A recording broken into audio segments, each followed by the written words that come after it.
Everybody, Father Peter here. Day 5 of the Holy Land Pilgrimage. Jesus country, Sea of Galilee.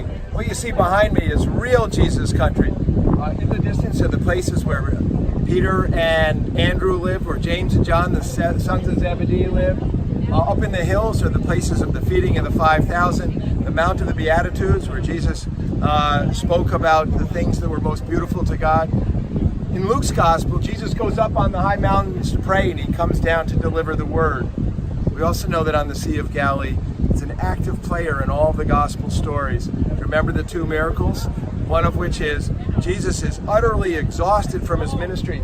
He goes up on the mountain to pray, and he sends his disciples off to the other side. And at nighttime, the wind arises. On these mountains in the distance over here, the wind comes over the top, and it causes the sea to rise.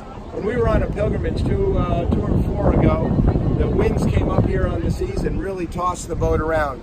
That's what happened that night, and then Jesus came walking out on the water. You remember Peter?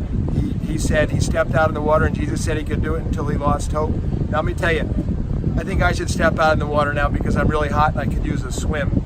The second miracle, of course, was Jesus was exhausted from his ministry.